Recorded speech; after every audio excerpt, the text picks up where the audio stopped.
Hi everyone, I'm Katie Bullock, and I'm actually presenting along with Mark and Shannon and Dan. We all have pieces of today's presentation.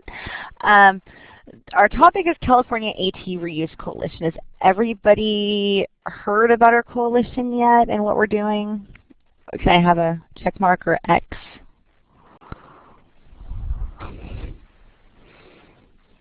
Happy faces are good. Okay, is anybody not? We'll take the X.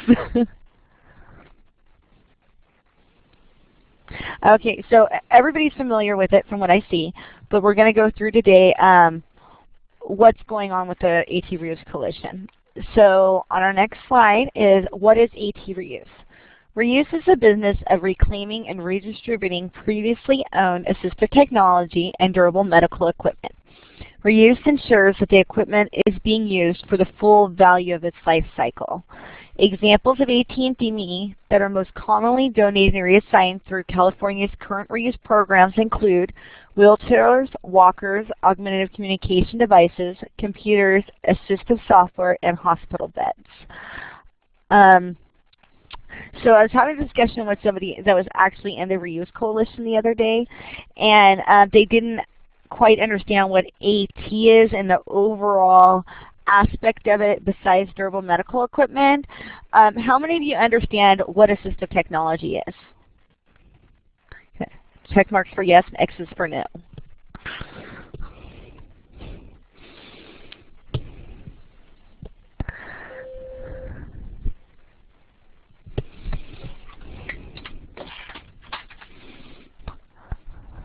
Okay, so there's no no's. And just to confirm though, assistive technology is a definition from the Technology Act of 1998. It refers to products, devices, or equipment, whether acquired, commercially modified, or customized, that are used to maintain, increase, or improve the functional capabilities of individuals with disabilities. And that is according to the definition in the AT Act of 98. And durable medical equipment, of course, being the wheelchairs and walkers, the stuff most of us are familiar with. Why reuse? Now, this is the question. I mean, we need more members, and this is so important because escalating insurance costs, along with increasing durable medical deductibles.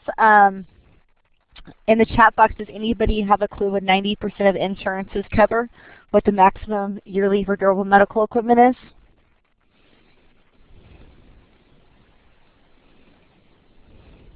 Oh, it's a frown.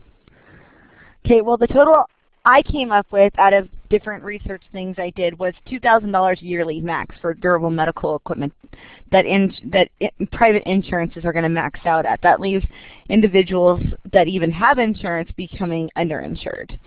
Along with greater difficulty in qualifying for AT-DME, that's another reason for reuse. The authorizations are very difficult to get at this point. A lot of times our consumers that come here are saying that they've gotten their power wheelchair, but their standard wheelchair has been taken, and now they're unable to get to doctor's appointments or other places that they previously could have went with their standard wheelchair, but their power wheelchair will allow them to go to the store and back, but without the standard wheelchair they can't get into what they need to get. So, you know, having those authorizations get through or those approvals are impossible when the insurance company is only saying you can have one or the other. It also saves money. It ensures equipment is being used for the full value of its life cycle.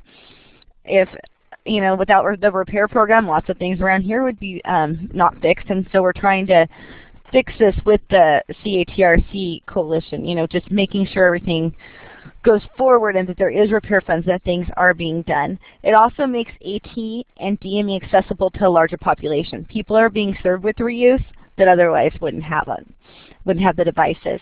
And it's extremely green and great for the environment. The coalition is researching the numbers of how many tons of AT and DME is not being utilized. These are questions we're trying to answer and the reason we exist as a group. So California AT Reuse Coalition beginnings, where we came from. Our group was initially formed as a task force resulting from a CFILC organized summit held in Sacramento in November of 2010. The summit was made up of groups that already operated reuse programs, and so we all got together and had a one-day summit, and since then a small group of attendees from the summit have carried forward the idea of promoting AT-DME reuse and have quickly grown into the AT Reuse Coalition. So in December we had like an informal meeting, same with January, February, and then by now we have full-on meetings. The full membership and various committees meet monthly, so that makes one meeting for the entire coalition, and then the 4 or 5 individual committee meetings go on monthly too, and then we all get together once a month. And the California AT Reuse Coalition is actually a variety of different agencies that do AT reuse or are interested in starting reuse programs. It can be anybody who just has an interest in reuse. And Shannon, or does anybody have any questions over what we went over so far? Before Shannon speaks?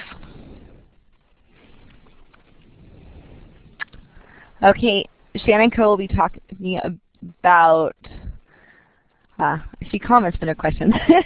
Shannon Co is going to be talking about CFILC and how they've helped the reuse coalition come about and what they're doing.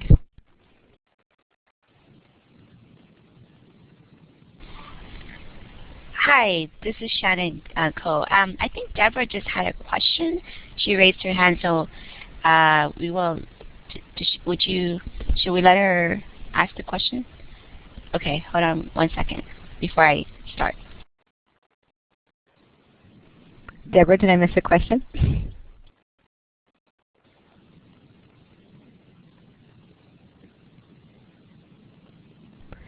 And Deborah, you can type into the chat box if you'd like.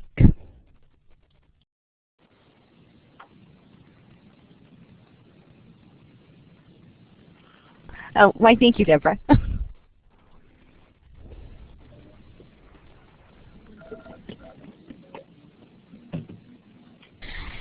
Okay, thanks, Deborah. Thanks, Katie. Hi, everyone. I'm the Reuse and Finance Coordinator at CFILC.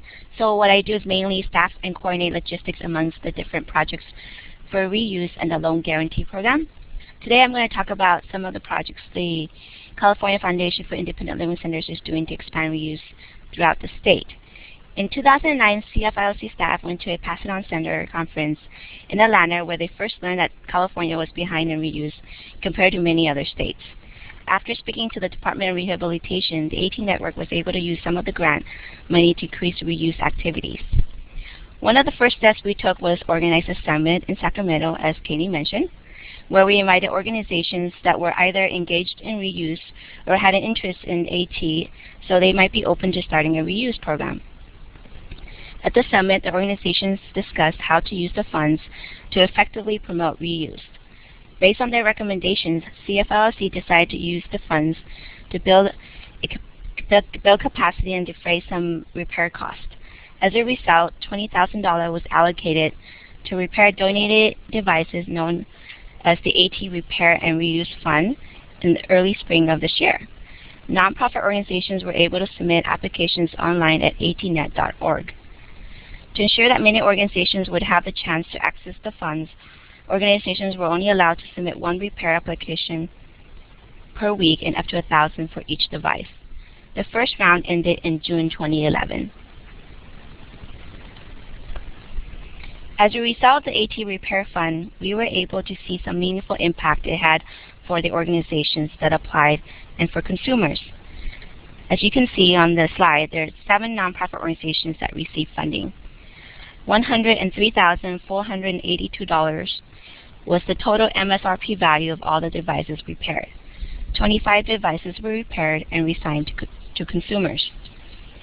The repaired devices included scooters, manual wheelchairs, hospital beds, and power wheelchairs. The next round of funding was made available last week. We've made a few changes to the application process, but we still have $20,000 to work with. So hopefully we'll be able to repair and reuse even more equipment by next year. Organizations can now submit up to 5 devices each week for repairs. The second round will end when funds get exhausted or by 2012. Again, you can access a simple application on our website at atnet.org. In addition to the AT Repair and Reuse Fund, CFILC developed a competitive grant process and awarded 5 nonprofit organizations who have reuse programs $30,000 to make capital improvements that would enable them to process more devices for reuse.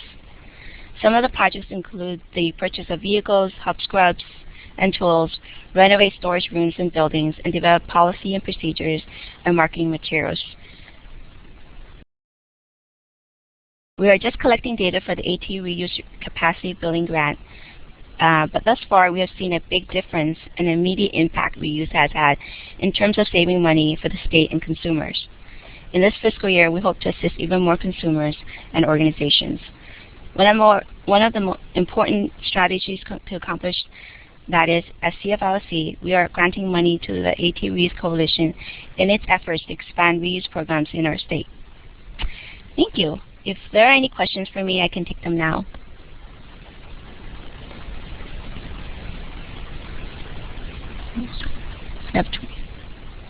Who's this that raised their hand? Mark.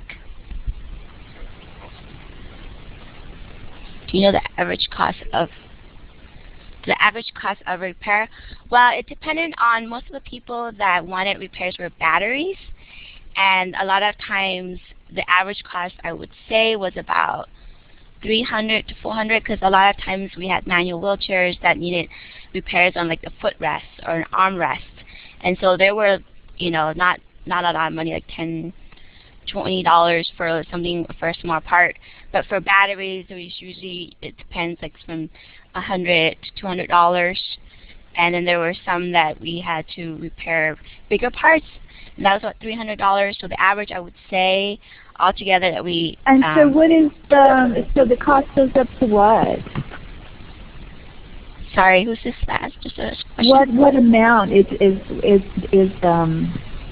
for the repair? What is the max amount that it goes up to? Oh, so we can only per device only $1,000 can be spent on repairing the device. And then I think Mark said batteries are allowable under the repair. Yes, you can buy batteries. You can use the repair fund to buy batteries.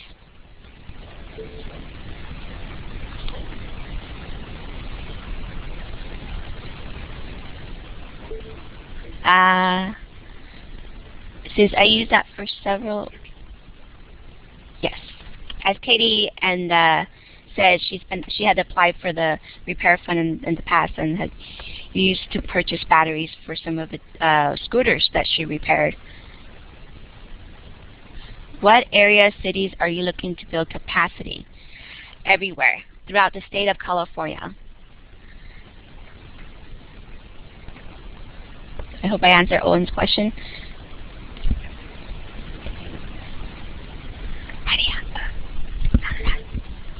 Any place in particular? No, when the 5 grantees we awarded are, some are in Northern California. 1 is in Redding, for example. 2 are in the Bay Area. 2 are in the Southern California area.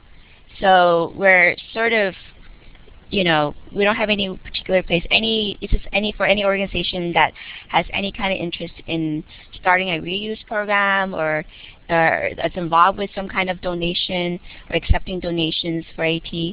So we don't have any place in particular. We are pretty open for anyone who's just interested.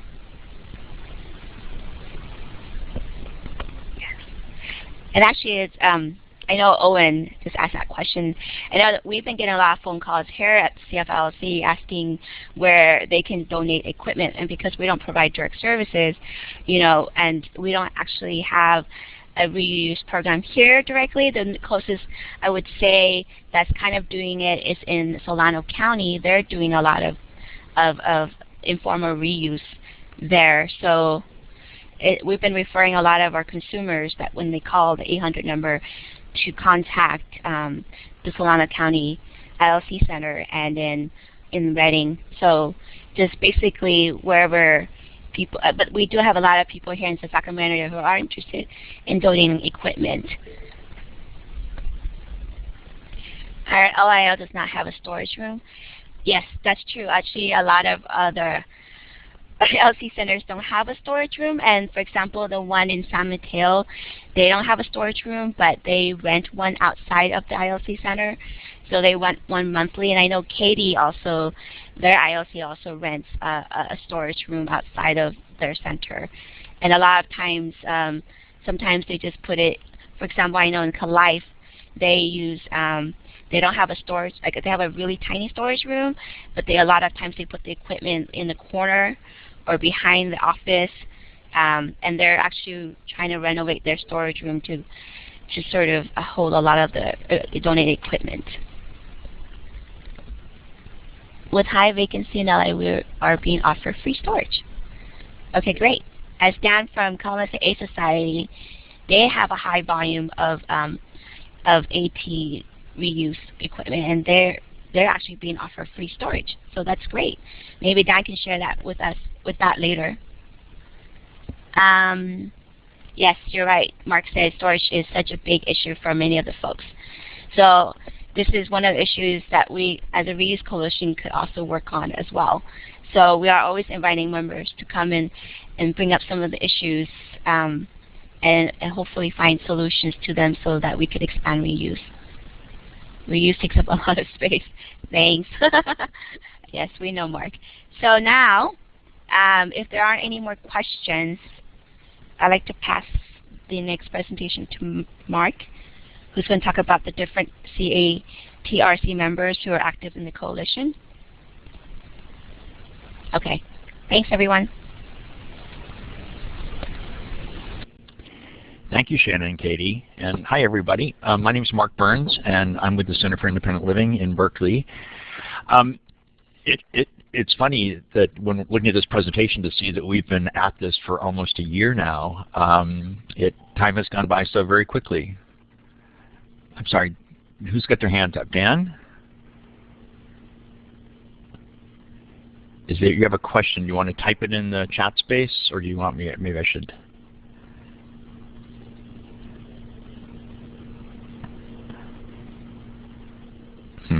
I'm going to just move along unless somebody wants to raise their hand again.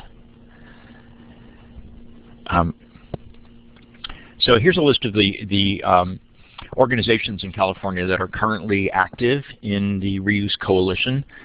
You'll notice when you read down through them that many of these are not independent living centers, but are nonprofit organizations that are involved in assistive technology in various ways. And you're going to hear from one of the active members today, Convalescent Aid Society, that has a very large reuse business going in Southern California. There are a number of other organizations, including other independent living centers, that have expressed an interest in being part of the coalition, but we only listed today those members who are actually involved in our monthly membership meetings and are doing committee work.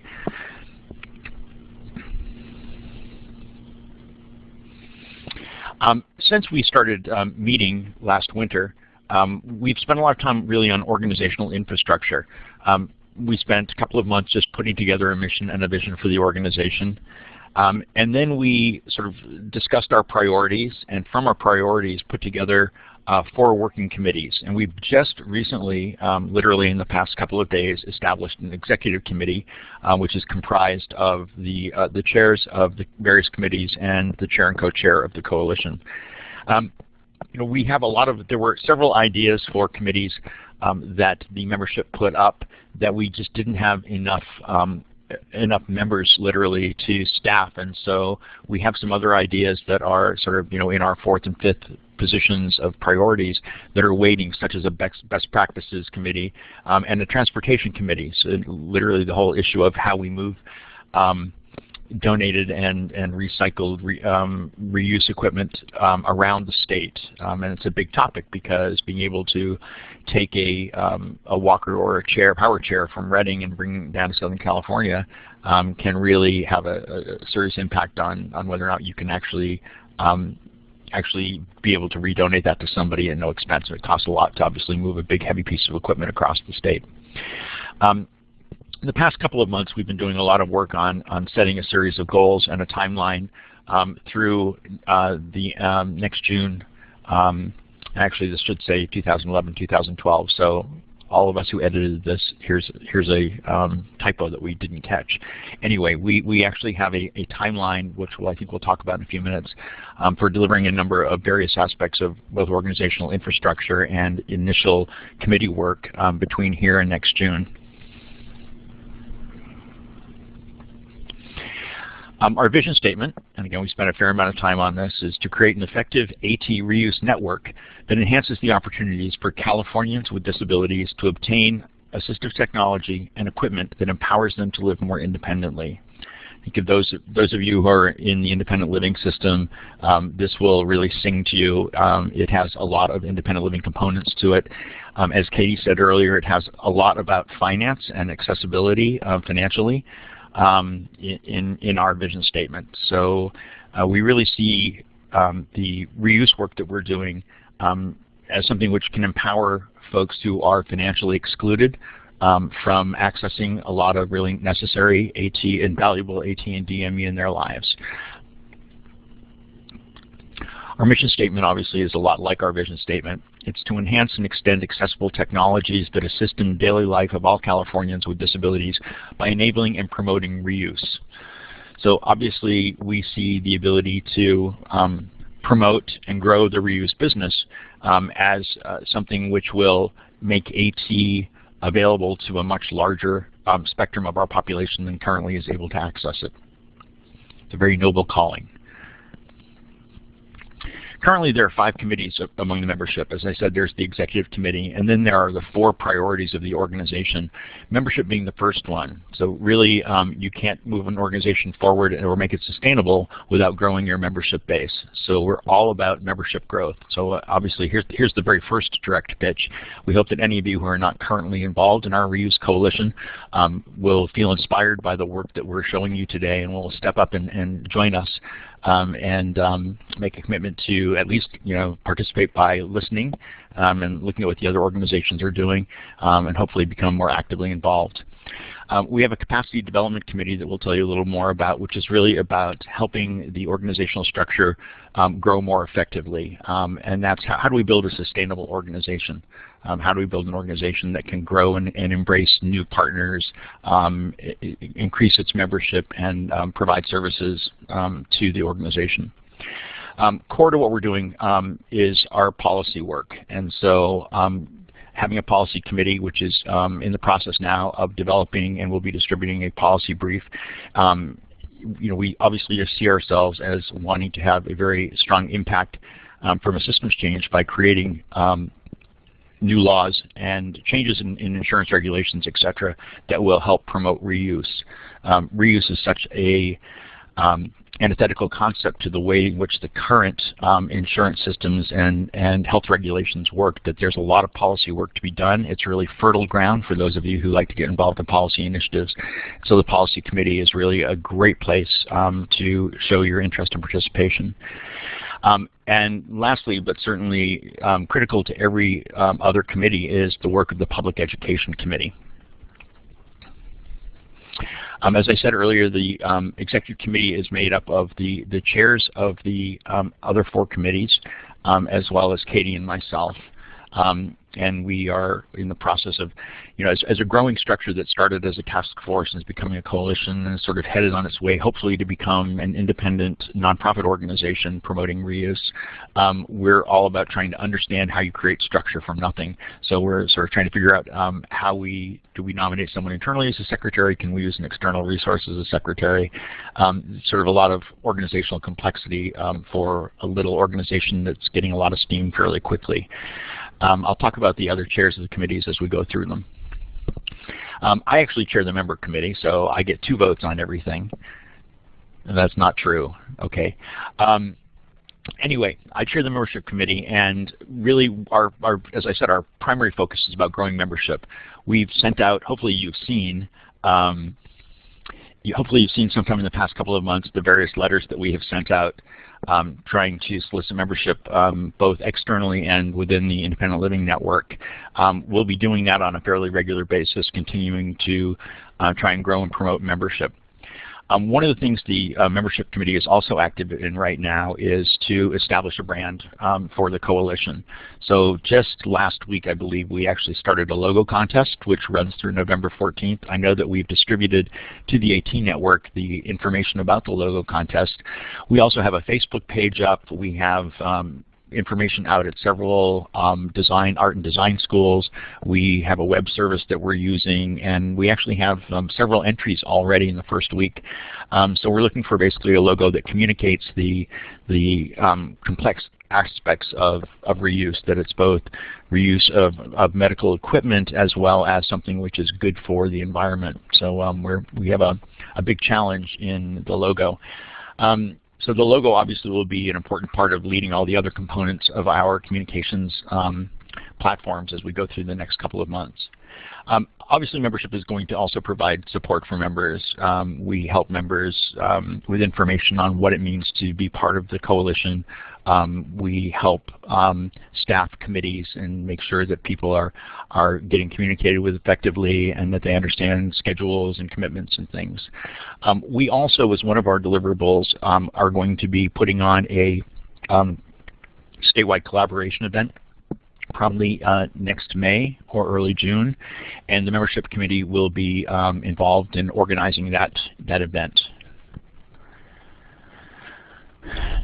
The Capacity Development Committee, as I said earlier, reaches out to businesses and other agencies that have similar reuse goals. And it can also be businesses that are involved in AT but have not yet begun to look at the aspects of reuse. So we're trying to build partnerships. It's really a business development and business development organization. One of the primary tasks for the next several months of the Capacity Development Committee is going to be to put a marketing development consultant in place who's going to help us build sustainability for the organization. What that probably looks like is exploring options on how to financially grow the organization, either through grants or membership fees or other types of donations, possibly from organizations. And again, building partnerships with organizations which can be critical in helping us achieve our goals. An example of that might be as we continue to promote the green aspects of AT reuse, we might look at partnering with other organizations that are involved in green topics, recycling, environmental issues, and trying to have them be partners and sponsors of the work that we do. Yes, Eric, if you'll hang on, I can answer your question when we get to the end of this section. So the initial answer is that up until just recently, we were funding this organization primarily through our own good graces. This was a grassroots organization that had no funding. But we'll come back to that in a second, and during the Q&A, which is a couple of screens from here. So as I said, the Capacity Development Committee will be working on identifying potential funding sources, and they might be from a wide variety of sources. We're going to be also looking, for now, we're putting sort of best practices in here. We're hoping at some point down the road possibly to carve it out as its own unit, but this is for now taking over the role of looking at other reuse programs, both inside California and outside, and seeing what successful things they've implemented that we might want to port over to our work. And then primarily, we really want to promote the concept of reuse and its value by helping build the reuse network inside the state of California and trying to understand how, again, transportation falls under this for now because it's a critical aspect of trying to increase the network coverage.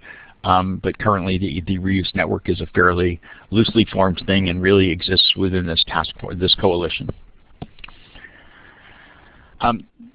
Kim Cantrell, who you all know, is heading up the policy committee for us. They are focused right now on creating a needs statement, putting together statistical information to support various types of policy initiatives related to reuse, looking at what has been done currently in the reuse field, and again, looking outside and seeing what other initiatives are underway, and then trying to map it back to activities that are taking place in California, looking for partners possibly to undertake initiatives with, and then They're going to be hiring a consultant to put together a policy brief, and I don't remember the timeline. I think it might be February that we intend to have that, January, February, that we intend to have that out and in distribution. And obviously the bottom line, you'll get to that, okay. The bottom line of this obviously is for the policy committee to educate the folks who are influential in changing the policy and legislation, and even in instances such as I said, the insurance companies earlier on, about how they can change their regulations to better support the reuse of AT and DME. And I think the last committee here is public education, which is chaired by Payman from Able People Foundation down in Milpitas. The public education is really going to be the core communications initiative for the coalition. They're going to manage the collateral and all the promotional materials, including the development of a website for the coalition. Their focus is going to be in trying to create a public awareness of what AT is. I'm sure you can all bond to this topic. Teaching people what assistive technology and what it means to reuse it, and why reuse is different from recycling. They're going to focus on creating a program of benefits that we can educate the public about. And they'll be working, of course, with all the other committees to create best practices and make sure that we are all sort of communicating the same message. Okay, so I think it's time for me to do a Q&A before I hand this over to Dan. So I'm going to ask if somebody at CFILC would like to answer that first question, or would you like me to answer it? You can chat in the chat box if you would, please. In terms of our funding, I'm happy to answer the question. And I'm not seeing him. Waiting. I can't. Someone can't see the questions.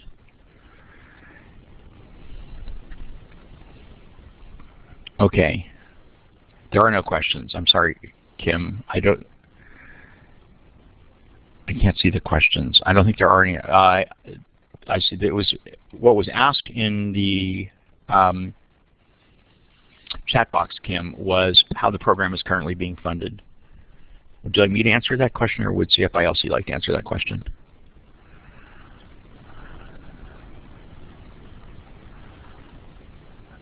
I don't have a mic available. Then I'm going to go ahead and answer the question then, unless somebody wants to stop me from doing it.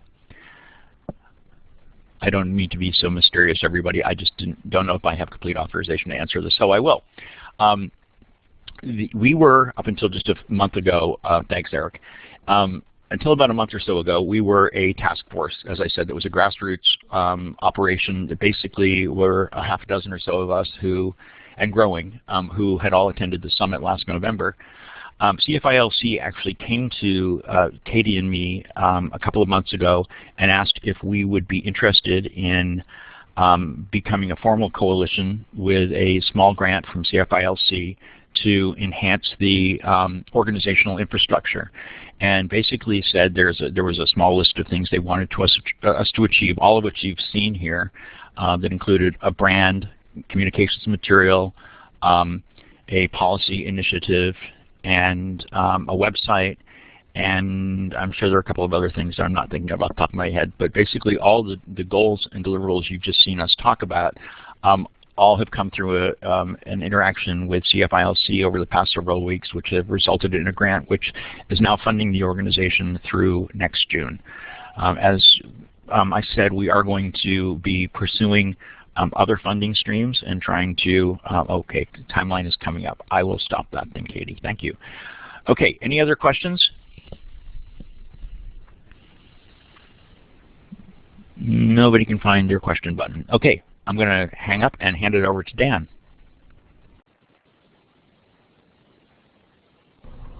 I believe Rosemary's going to go ahead and start our video.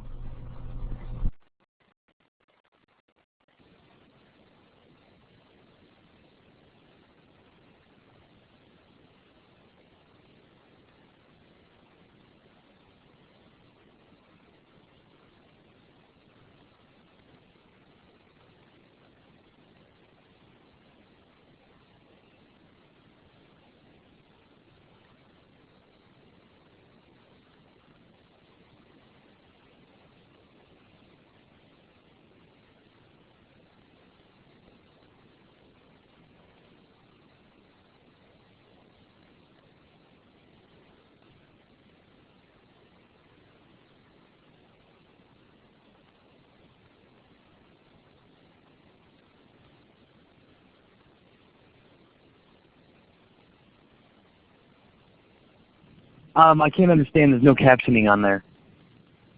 Is there anyone that could help me out with that? Because there's a woman speaking and there's no captioning.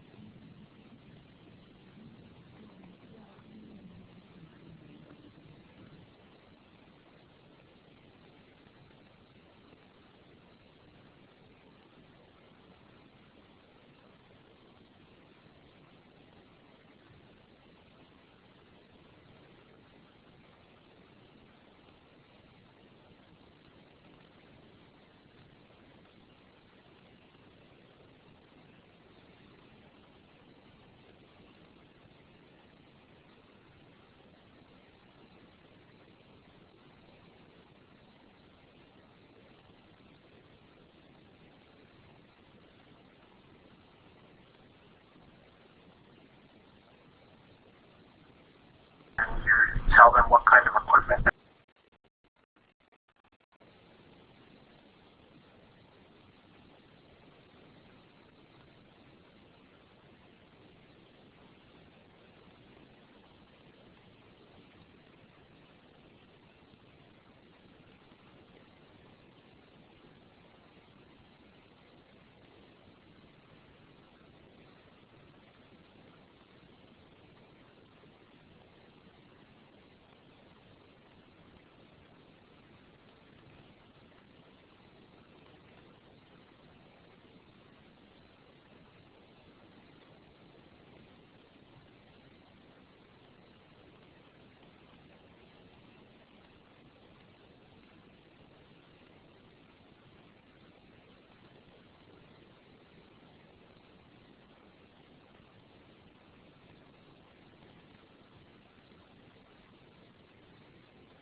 I hope everyone can hear me. This is Dan, and I'm here with Jesse, my colleague, and we're thrilled to see so many people participating today.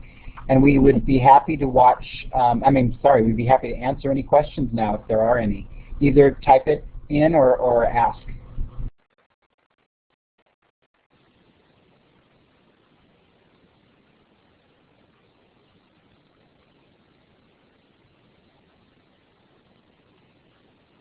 I see a question there about how CAS is funded. And also, I'm wondering if the moderator can put our fact sheet up now. We're funded by donations from, there's the fact sheet if you want to take a look at some of the other facts about us. Donations from the general public. We also receive grants from foundations. This past year, as you can see, I think on the fact sheet, we received about $104,000 in grants. And then corporations. We just started getting corporate funders this past year. We got $10,000 from 5 different corporate funders, approximately. We also were the very fortunate beneficiaries of a bequest about 20 years ago that enabled us to receive the earnings off of that investment fund to help subsidize our activities. Of course, in the last few years, investment funds haven't been earning very well, and so we faced not a crisis, but definitely a concern from our board of about 11 members that we may run out of money if we didn't do something about it. So we're really working hard on fundraising now. And I could go into greater detail offline with anyone who's interested in maybe learning from us how we're doing our fundraising. There's a question about how we got city officials to do a day in a wheelchair. I'm going to let Jesse answer that question.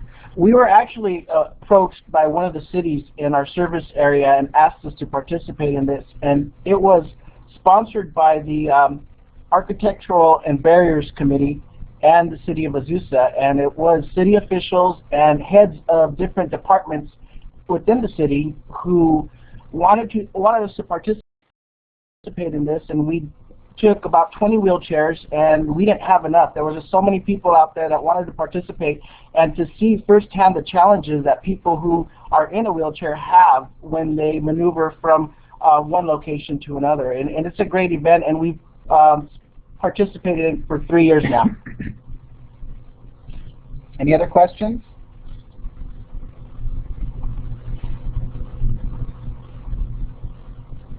Well, we'd be happy to turn it over to Mark now for his presentation. We're looking forward to seeing that, Mark.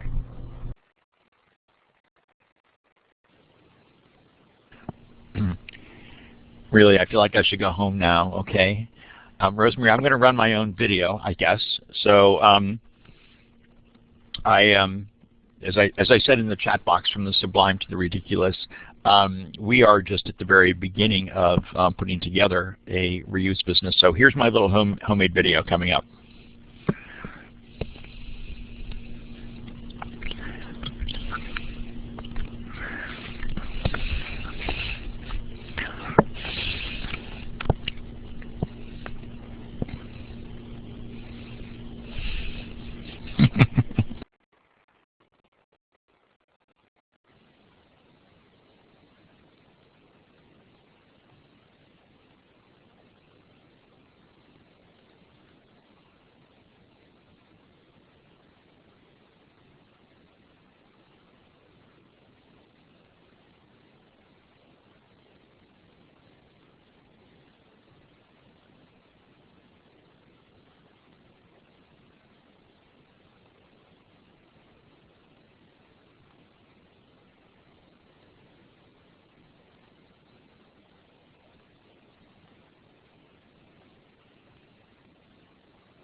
Yes, actually, logo money is built into the budget, so we will be actually doing some branding on the outside of the truck. When I made the film last week, we were actually just in the middle of buying it, so that's the picture off of a computer screen. But now we actually have it in the parking lot and we're driving it. So thank you, everybody. Do you have any questions for me?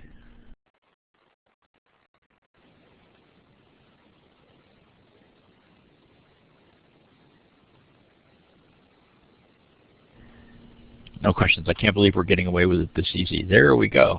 Okay, so I'm going to hand it back over to Chair Katie Bullock and let her walk you home. Thank you.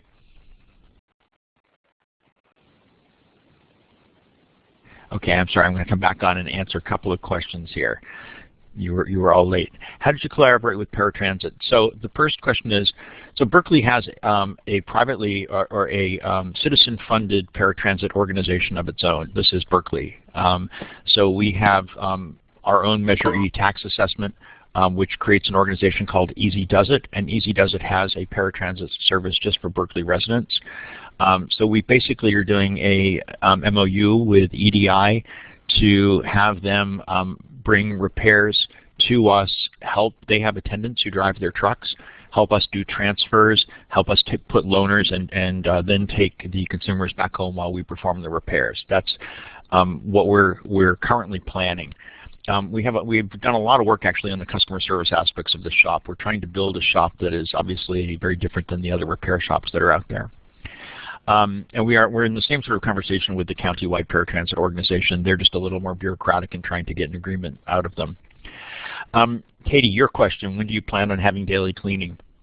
We have actually begun already to do a couple of free cleaning services during the week. I think what we're doing now is a Tuesday afternoon, first come, first serve for a couple of hours, and then one Saturday a month, a first come, first serve.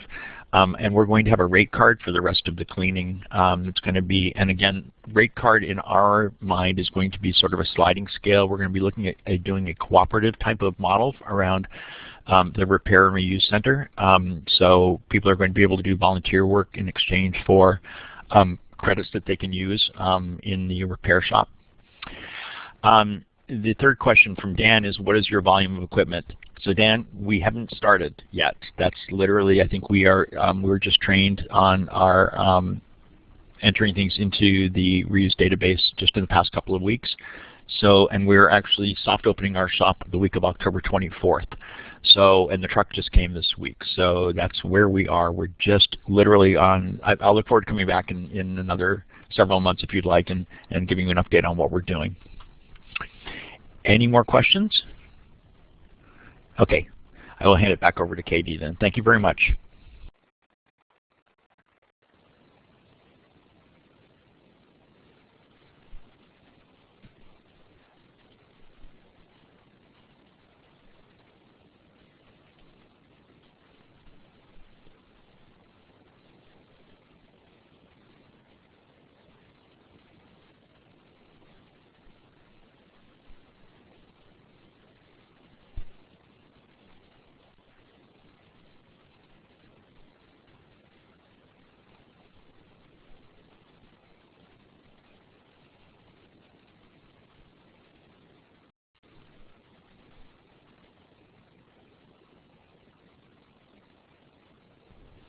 No Katie yet. Katie, where's Katie? Okay, is that better? Oh, good. I was muted.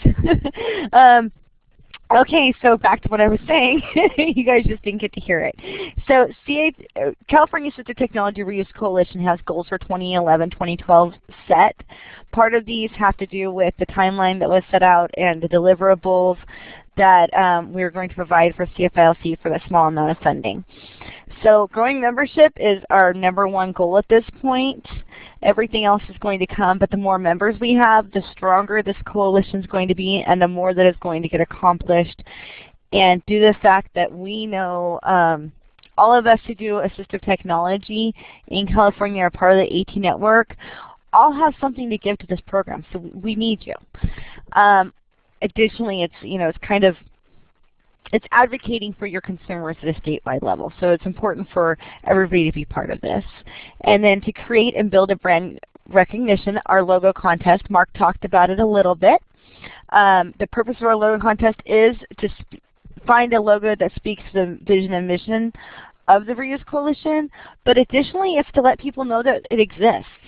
So we could have just hired somebody to create a simple logo, or went through the whole process and let people know, just get a logo. But by having a logo contest and by having it on all the different places that we put it, we actually have it on, I misplaced my sheet. We have it on Hatchwise. We have it at the AT Network. Obviously, it was put out. It was put out to the San Francisco Academy of Art, and then a Facebook page, which it's up and going, but the link has to be finished. If you look under, at the moment, the name Reuse and the last name AT, you'll find it.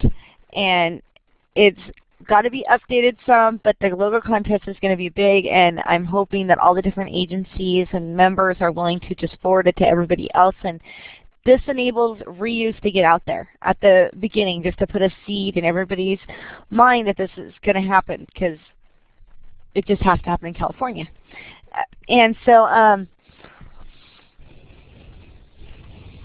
back to we're creating and building the brand recognition. Additionally, we're doing the education of the public piece. So individuals and organizations educating people on the benefits of AT reuse. We're going to be putting out print and electronic collateral, promotional materials, website, all the things that really are going to assist us in growing assistive technology reuse. And then educating policymakers. So we're going to be putting a policy brief out. That's going to be the first step, but that's the beginning of it. We're going to need other people, which has to do with the membership, to make sure that we can get this policy brief out in the mass amount it needs. Oh, and Mark did mention with the iPad, it is an iPad or $500 to design our logo. So if you could please forward that to anybody you may know that could create a great logo for us. So the first step was the policy brief, and then creating a sustainable organization. So our goals are by developing an organizational infrastructure, implementing a marketing development strategy, and having a statewide collaboration event. So that's the goals for 2011-2012. And here's a timeline, which I had said earlier we were going to put forward. So in December 2011, we're going to have the logo contest, the winner announced, who got to have that $500 bills or the logo or the iPad 2. And then in January 2012, we're going to be doing a policy brief. It's going to be printed and distributed. So we're working on that currently. The policy team or committee is, and this should be printed and distributed in January 2012. And then we're going to have the ongoing development efforts begins, which is, continuing to find funding to continue on. We're just developing the Reuse Coalition as it needs to be developed. There's a whole committee for that, and we'll all be working towards that. In February 2012, we're going to have collateral materials available and promotional incentives available. A lot of those will go to members and some just for the stretch of the Reuse Committee. And then in April 2012, the website going to be launched. That's our date, is by April 2012. And I'm sure it'll have some glitches, but it should be going and strong. I know that we have a website committee, but this is going to be in addition to the AT Network website, the AT Net and the AT Exchange. There are pieces of that we'll be able to, I'm sure, collaborate with and just promote, like our statewide collaboration event. They'd be happy to put that on. But we're also going to have a CATRC website that focuses just on reuse. And so we put money aside and time aside, and we're beginning the process of that. If there's anybody on this teleconference or brown bag that has exceptional experience with websites, that's another great reason to join with us. And why join California Assistive Technology Reuse Coalition? Quite a mouthful. basically the train is leaving the station, as it says. Lots of organizations are getting into the reuse business. It's going to happen in California. We're behind, as Shannon Co. had said earlier. It's being done in many other states. California is used to being ahead, especially on things that are green. I mean, we're a movement state. And so now's the time for reuse to happen in California. Our job is to shape reuse and make sure that it's being done to the most efficiency in California. Another reason is learn from the leaders. During your reuse coalition, you're getting to talk to other people who do reuse, programs you may not have ever talked to before, such as,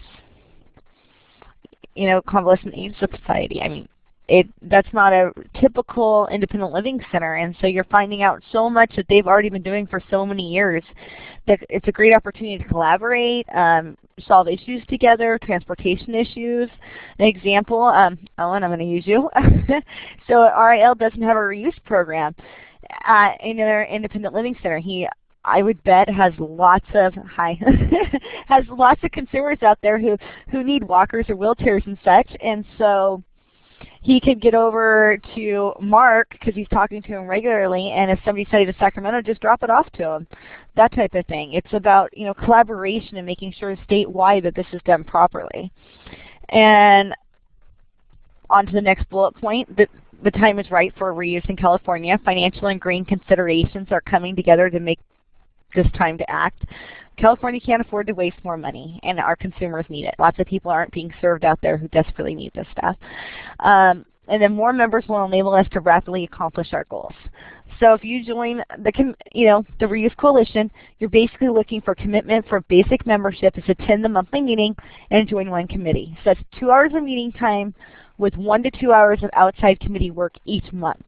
I mean, that's a total of 4 hours tops out of each month, more than likely, and 3 to 4 hours. That's doable, and it's about making a difference. This is going to help everybody in the future. Does anybody have any questions before Dan shares his experience as being a member and how he's found it to be beneficial? Okay, I'm going to have to look all the way up at the chat.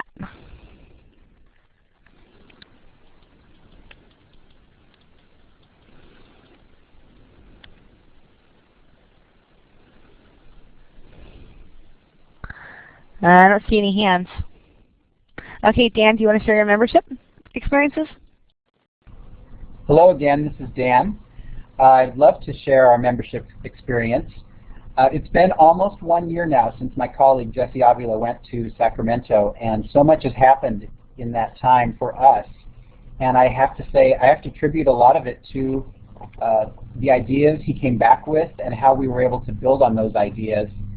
And so before then, Convalescent Aid Society was probably one of the oldest and one of the largest reuse organizations in California and possibly the United States. But we were not in touch with other organizations. When I came on about 1.5 years ago to the organization, I asked my board members, are there any other organizations like this out there? And they said, no, we're the only one. And clearly we're not. So it's exciting to be able to interact with other organizations. We still have so much to learn as an organization. So I would encourage you to join. Here are some of the reasons that I think this organization is valuable. Number one, to learn what others are doing and to learn from the other organizations how they're doing things so that we can improve our game. Number two, to gain new ideas for growth and for doing our current work more effectively. Another great outcome from this organization is the $30,000 grant we received to renovate our warehouse, which enabled us to get another $20,000 grant from the Amundsen Foundation, which is a large foundation in the LA area. So it has led to more funding for our organization and an improved warehouse that hopefully all of you will see soon. And then just because new ideas can lead to new funding and new programs and improved programs, the existing programs can be improved. So I would encourage you all to please consider joining our coalition. Thank you.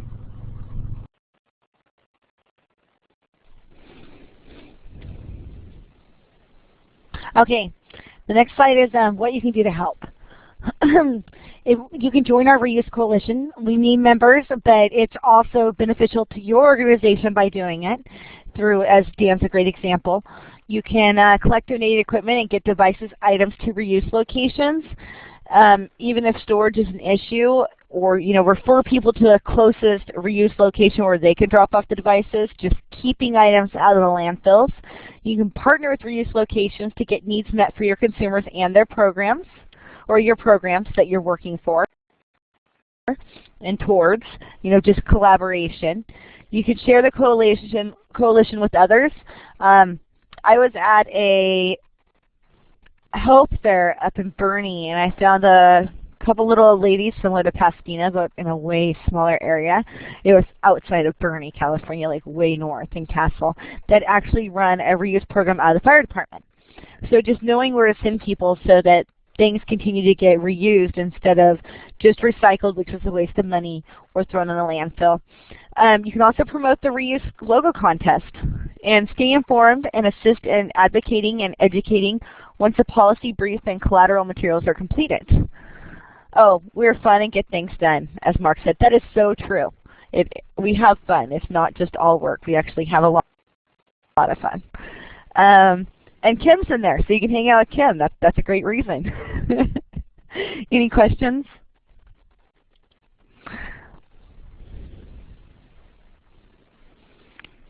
Okay, well, if you'd like to get involved, you can contact myself, and my information's up on the slide. Or you can contact Shannon Coe, who's the Reuse and Finance Coordinator with CFILC, and has really helped us get the Reuse Coalition off and going. And Mark said Shannon rocks, and I agree. She has been amazing in keeping us to deadlines and helping us move forward and assisting with anything we need assistance with.